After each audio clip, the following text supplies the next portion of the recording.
Yeah, on that whole David and Jonathan bit.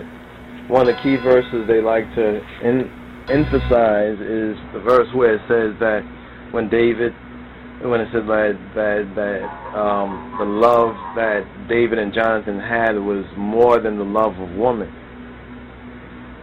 And they infer from that there must have been a homosexual relationship between David and Jonathan, because it said that their love was more than the love of woman. And what they don't understand is the Hebraic idiom. They think that means homosexual. You understand that? They think that means that they were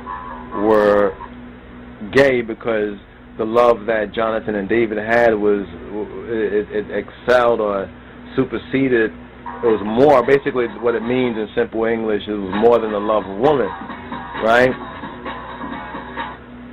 Now, what's interesting about it is that the homosexual agenda is very intellectual and very informed, because they come from all sort of people, so they're out there. They're out there basically, looking for some justification,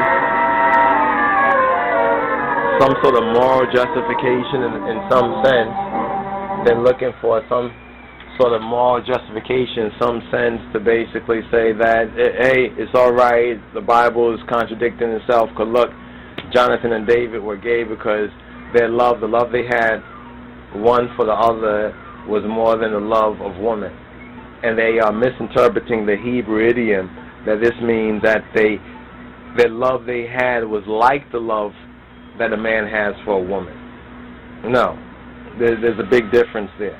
See, what you have to understand is the context of the Hebrew and the ancient peoples and ancient cultures is that a man, and we're saying not just a real man, but a man in those communities and societies, in our ancient communities and society, their love for their wife was a special love. It wasn't like nowadays everything is viewed really as sexual, in the sense sex becomes like a kind of this taboo kind of thing that everybody want to talk about and deal with, but we can't deal with in proper society. So there's this schizophrenic personality that develops around sex, that if Jonathan and David wanted to be gay, they could have been gay, and if that was so, it would be basically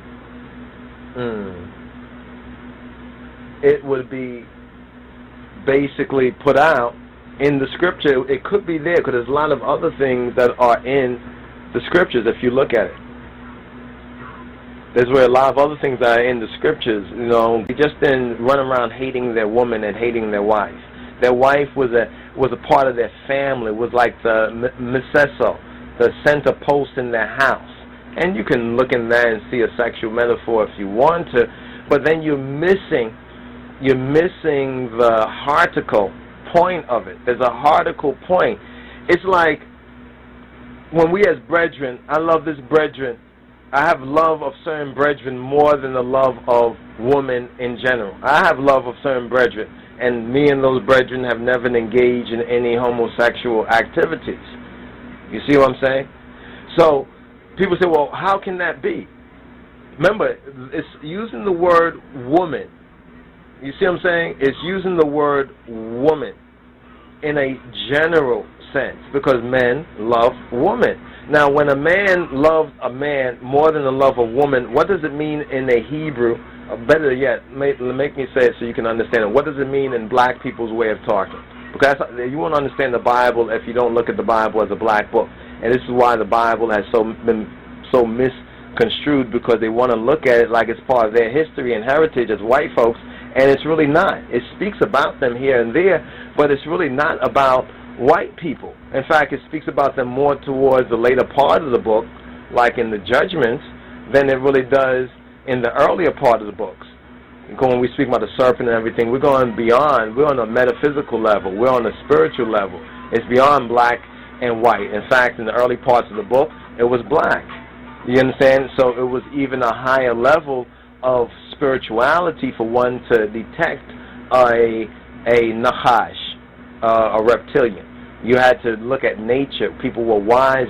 But in a black idiom, if I say that this brethren, my love for this brethren is more than a love of, I have more love for this brethren than a love of gal. What does that mean in a black idiom? Does it mean me and the man we buggering or something like that? No, it doesn't mean that at all. It basically means I would not betray this nigga for pussy. I'm not gonna, pussy can't come between me and this nigga. You understand?